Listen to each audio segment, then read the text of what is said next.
I am Dr. M. A. Puri, Sadashivram Mandlik Mahavidyalaya Murgut, Head Department of Accountancy. BCom भाग 1 semester 1 मधील financial अकाउंटिंगमध्ये introduction to accounting या टॉपिकमध्ये आपल्याला सुरुवातीला accounting म्हणजे काय त्याचा मीनिंग या ठिकाणी समजावून घ्यावायचा आहे. सुरुवातीला meaning of accounting. Accounting is the process of recording financial transactions pertaining to a business. Accounting refers to the process of recording and classifying business transactions and events primarily of financial nature, making significant summaries, then analysis and interpretation of those transactions and events, communicating the results to the persons who must make decisions. Stakeholders includes owners, financial institutes, banks, creditors, government, etc. Accounting is one of the key functions for almost any business. It may be handled by a bookkeeper or an accountant.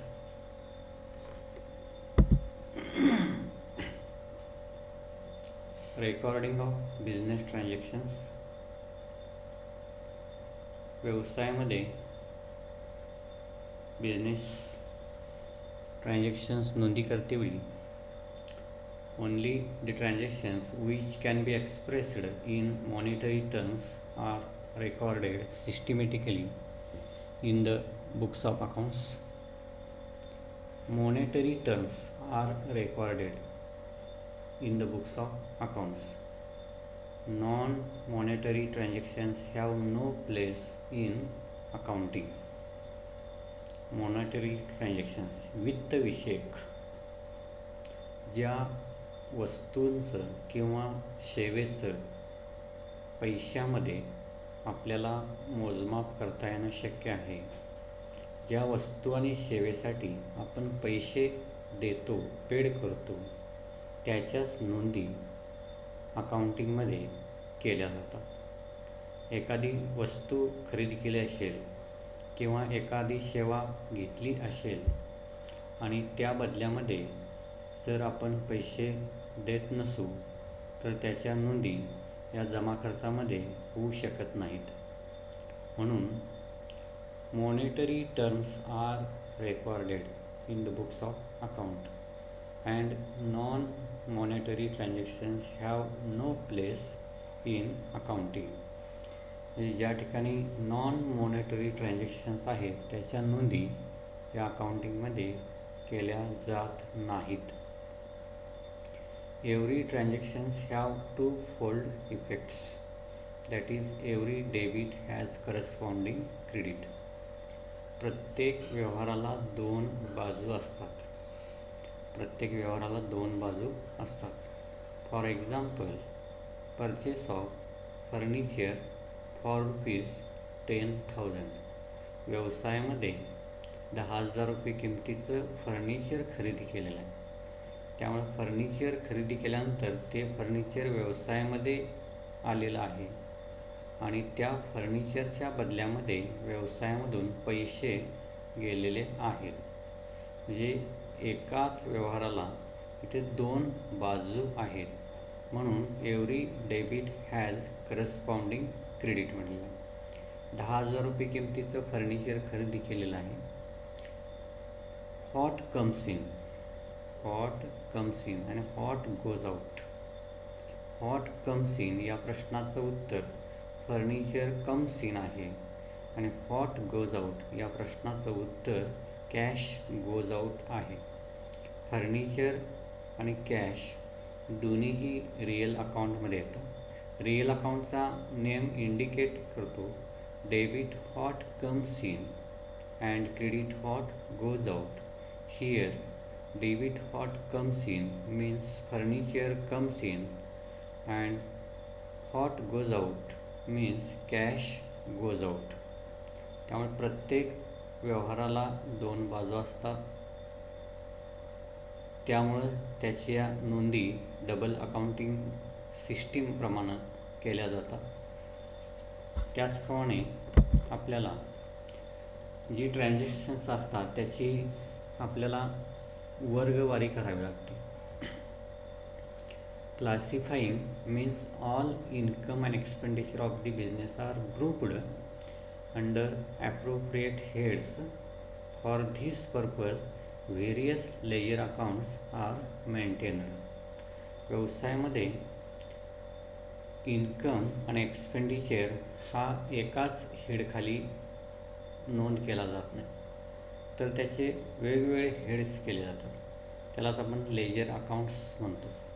For example wages, salary account, travelling expenses account, printing and stationery account etc. These are the various ledger accounts are prepared or maintained in the books. त्यानंतर various ledger accounts तयार केल्यानंतर सर्व ledger अकाउंटची total एकत्रित करून विचारात घेऊन त्यावरून summarise केलं जातं. समरायझिंग. Classified data is summarized in such a manner that it becomes useful to internal and external users. For example, salary paid to employee for 12 months. तर एकूण 12 महिन्याची सॅलरी किती पेड केली. Purchased furniture during the year. चालू आर्थिक वर्षामध्ये एकूण furniture किती खरेदी केलं, त्याची टोटल समरी या ठिकाणी विचारात घेतली जाते.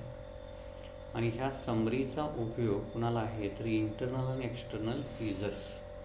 इंटरनल युजर्समध्ये व्यवसायाचा मालक किंवा टॉप मॅनेजमेंट बॉडी. त्यानंतर एक्सटर्नल युजर्समध्ये बँका, वित्तीय संस्था, क्रेडिटर्स, गव्हर्मेंट इत्यादींना हा डेटा उपयोगी होत असतो. त्यामुळं हा डेटा इंटरनल आणि एक्सटर्नल युजर्ससाठी उपयोगी होत असतो. त्यावरून काही निर्णय किंवा डिसिजन घेण्यासाठी त्याचा उपयोग होत असतो. उदाहरणार्थ एक्सटर्नल युजर्स, क्रेडिटर्स. आपल्या व्यवसायाला जिथून उधार खरेदी केले जाते त्या व्यक्तीला किंवा त्या कंपनीला आपल्या व्यवसायाची आर्थिक परिस्थिती काय आहे हे समजू शकतं.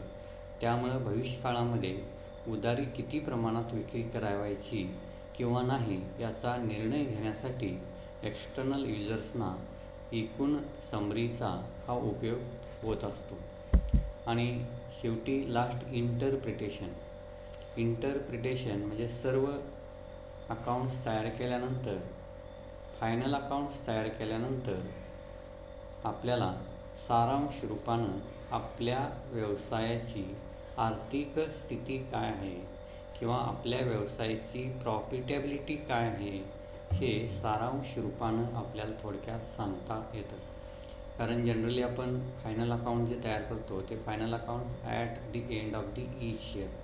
प्रत्येक वर्ष संपल्यानंतर, आर्थिक वर्ष संपल्यानंतर आपण फायनल अकाउंट्स तयार करतो. Final account includes trading profit loss account and balance sheet. Final अकाउंटवरून व्यवसायाचं सारांश रूपानं थोडक्यात तो व्यवसाय फायद्यामध्ये आहे की तोट्यामध्ये आहे. फायद्यामध्ये असेल तर किती फायदा झालेला आहे, तोट्यात असेल तर किती तोटा झालेला आहे हे आपल्याला समजू शकतं. आणि संस्थेच्या किंवा कंपनीच्या बॅलन्स शीटवरून, ताळेबंदावरून त्याची आर्थिक परिस्थिती, फिनान्शियल पोझिशन काय आहे हे समजू शकतं. कारण balance sheet indicates the financial position of the business on a particular date. त्यामुळे सारांश रूपानं ट्रेडिंग प्रॉफिट लॉस अकाउंट आणि बॅलन्स शीट व्यवसायाची एकूण आर्थिक परिस्थिती काय आहे आणि एकूण प्रॉफिटेबिलिटी काय आहे हे थोडक्यात सारांश रूपानं समजू शकतं. आणि प्रत्येक गोष्ट न बघता आपल्याला थोडक्यात व्यवसाय फायद्यामध्ये आहे की तोट्यामध्ये आहे, तोट्यामध्ये असेल तर मग त्यावरती काय आपल्याला ॲक्शन घ्यायची हे सुद्धा आपल्याला या ठिकाणी निश्चित करता येणं शक्य होतं. अशा प्रकारे आपल्याला फायनल अकाउंटिंगमध्ये recording of business transactions, classifying the business transactions, summarizing the business transactions and last one is interpretation of the final data